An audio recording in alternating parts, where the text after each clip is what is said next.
Good. So I do hope that you had good lunch and a good break, and also like networking. So I spoke to some of you, not everyone, but I should have. All right, I was focused on food. Okay, so our post-lunch talk is by our fantastic researchers, so Nouran, Khallaf, and Ignatius, Ezeani, and both of them are worked on like Welsh related projects. So that's 3.5, let's call them projects. So that's, or actually 5.5, 4.5. Oh, Corking is too big, it's 2, right? Yeah, okay. So, so Ignatius worked on the, so Ignatius started by working on the Corking project with Dawn and the other team from Cardiff University, as well as Paul Rayson, just so I don't forget, as well as our other project, the summarization project. Then Nouran took over, worked on the summarization project, the thesaurus project, both for Welsh, as well as the DigiGrid initiative in the end. So that's what they're going to talk about today. So I think it's a joint talk. So Ignatius is going to start 10 minutes, then Nouran, and I'll be there waving with the timer reminders. Okay. Thank you. Okay, thanks everybody. Thanks Mo for inviting us.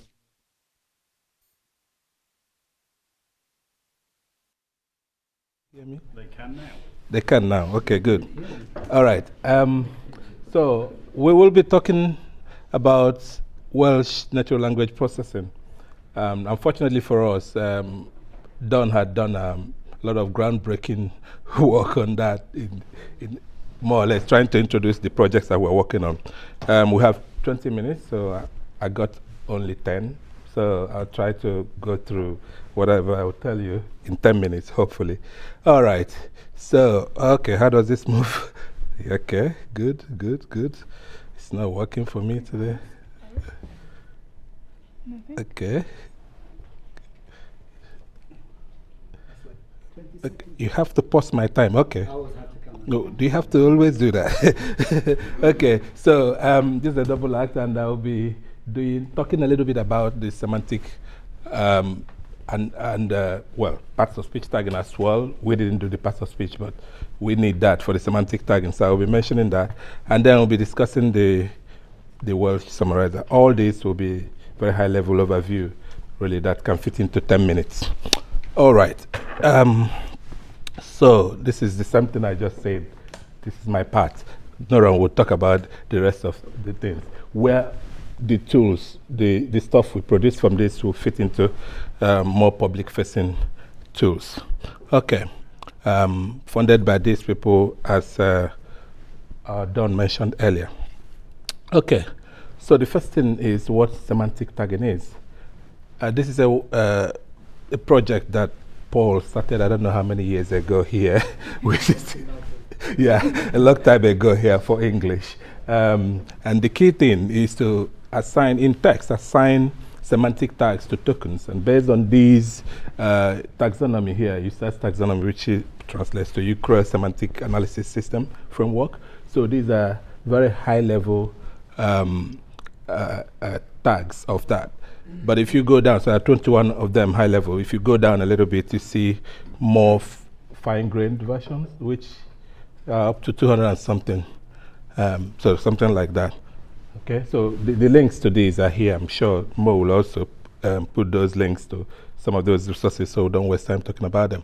Okay, and how it works is that if, for instance, you pass a text to it to tag, remembering this taxonomy I just showed you now, you expect that it will produce something like that. So each of these categories that it's assigning each of the tokens to corresponds to the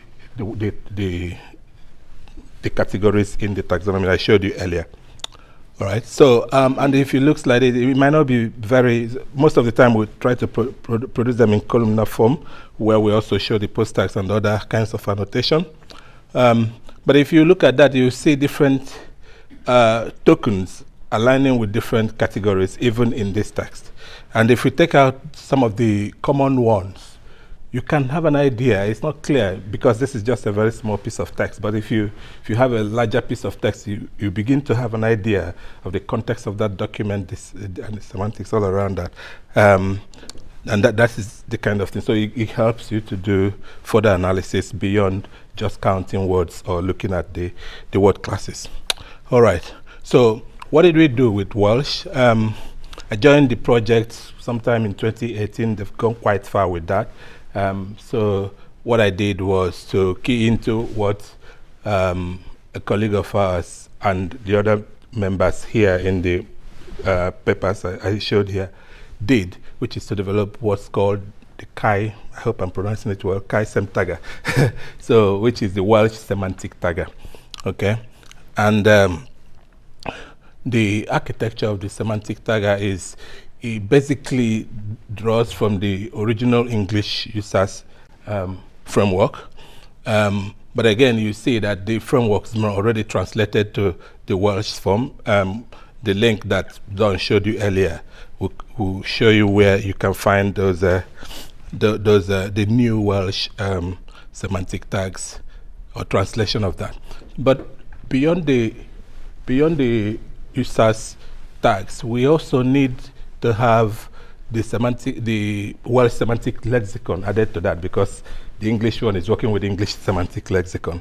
So they did a lot of work in building the semantic lexicon, which we generally look for the most common tags, the most common, particular tokens in a large collection of corpora. This is not large compared to what we do today, but that's what was done a couple of years ago. And we also need a post tagger, like I mentioned earlier. And the post tagger we used in this case, well, there were a number of post taggers tested, but this performed best, from what I understand, was the side tag. The link to that is also in the document. So, post tagging is what we know how it works. So the parts of speech tags will be assigned to each of the tokens in text, using these basic and enriched version in that paper. So that was plugged into the original Kai-Sem tagger, so that we will be able to produce the Kai-Sem tagger. So that when we give it a text, it will produce a tagged set of Welsh text. Remember that what we're trying to do is to kind of, without reinventing the wheel, adapt what's already existing in English. These are all rule-based. It's pre-large language models and all that. So it was easy for us to modify some of the rules to support Welsh tokens. Okay. The result there is a performance evaluation on using two of the tags. I have a lot of tags. two of the taggers, post taggers, and it appears that side tag was doing better. Okay. All right. So we also moved beyond that to try to see if we can create a semantic tagger that's less dependent on parts of speech tagging, and we build a neural network passing embedding models,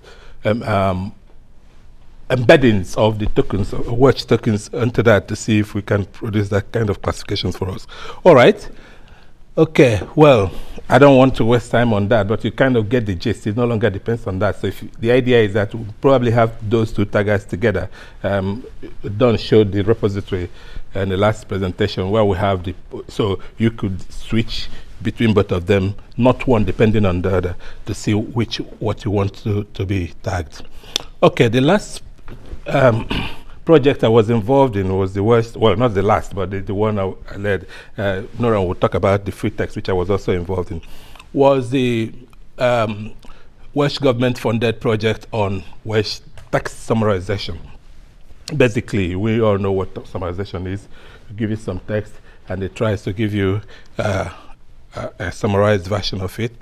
The remit was to basically create a high-quality data set and then develop and evaluate systems that can summarize text and deploy something that people can use. What we did was to focus first on extractive summarization, which we felt was easier for us to get our hands on, and then we went through different kinds of different stages, from text collection to cleaning and all that, to creating reference summaries for evaluation eventually. and then develop systems and compare them. I won't go into all these details because they're all in the paper, but just for you to get a sense of the kind of things we did. And the final set we came up with was about, our source was Wikipedia, by the way, because we thought that we have a lot of articles on there that will be enough for what we want to do. And we also have, if it's free to use, and then we gave them to students in Cardiff to help us generate reference. So we have different kinds of reference summaries.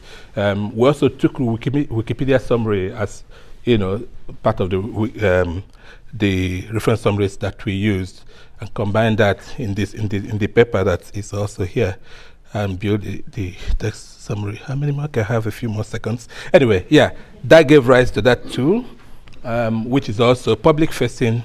I can give it give it your text here, and hopefully it gives you some summary.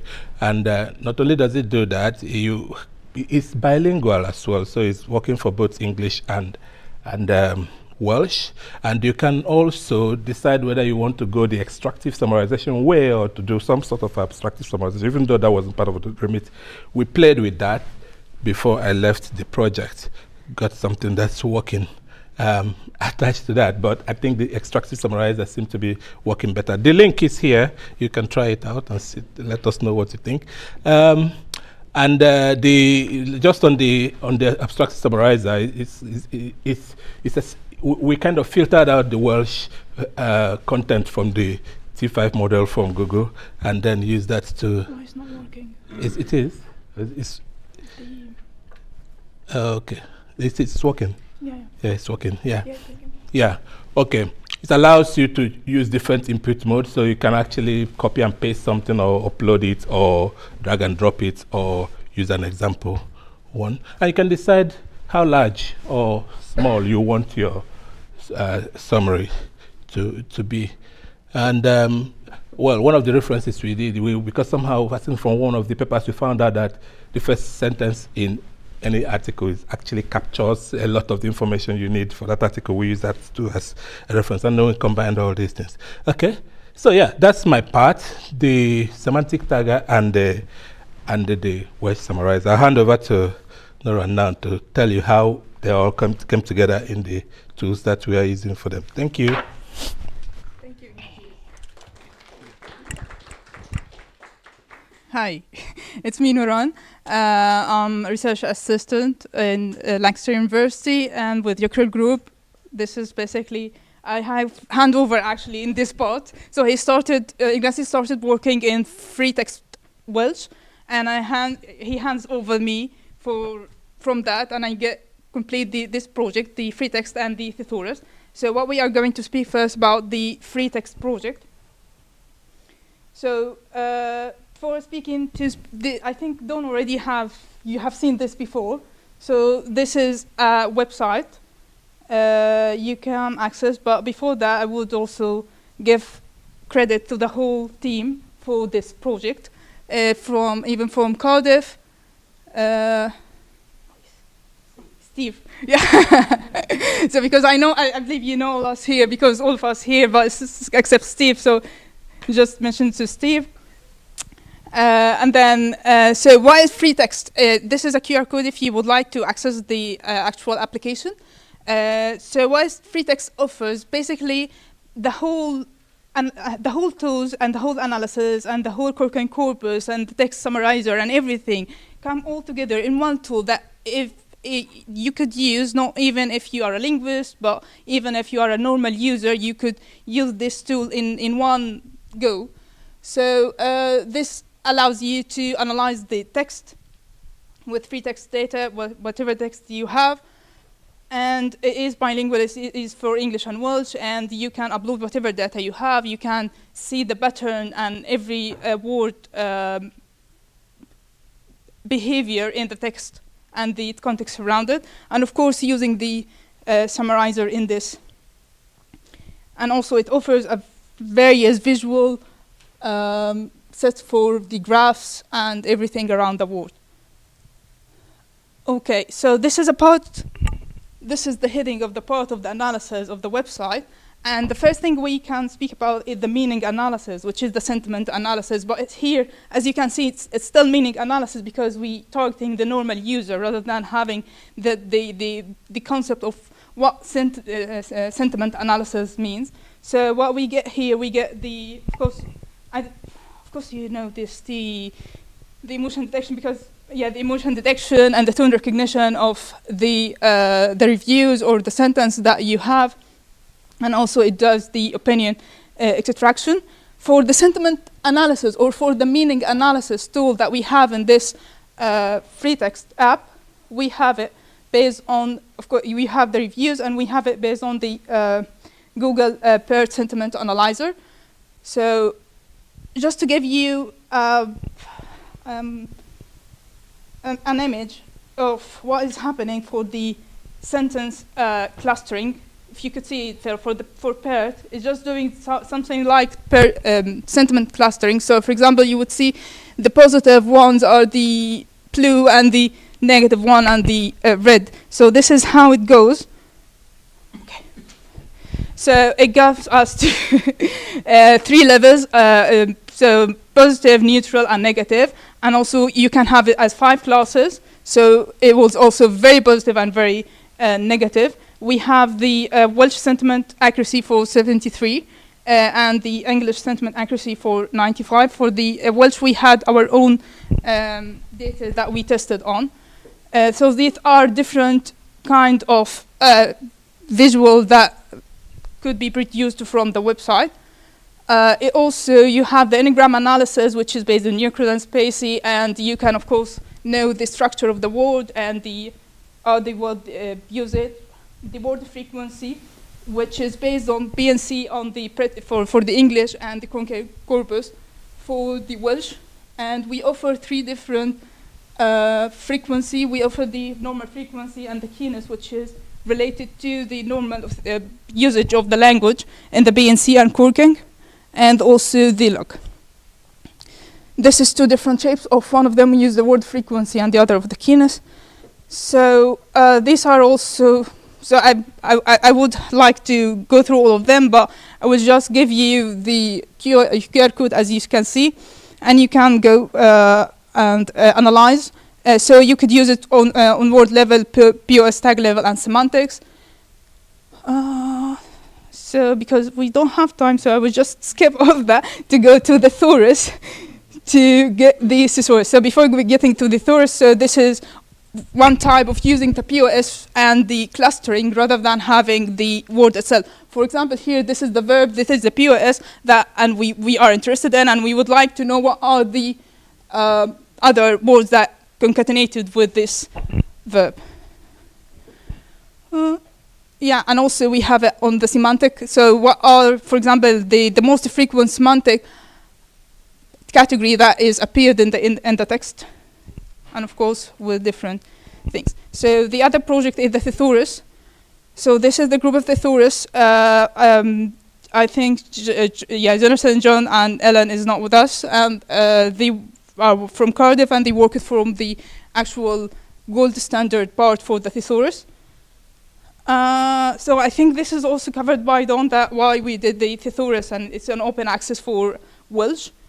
And we just concentrated on doing that using latest NLP techniques. This is the actual interface of the thesaurus, and you can access from this QR code as well, if you would like to. So for example, you can find the word and search, and then you find the word, and this is also could be seen as the concordance of the words. And this has come from, of course, from Conking corpus as well. So we are not going to speak about the word embeddings.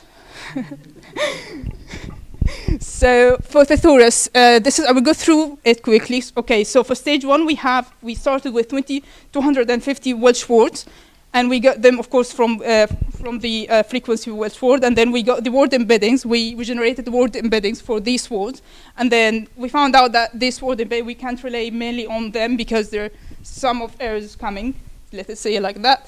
And then we have got the Euclid multilingual USS to refine this word embedding and get more accurate synonyms for the search word, and this has worked well. However, in the same time, we had this evaluators to give us 10 synonyms for each of these 250. So what they have the word here, and then we ask them to give us 10 synonyms at maximum, but they can give 1 or 2 or whatever, and also select the POS of them.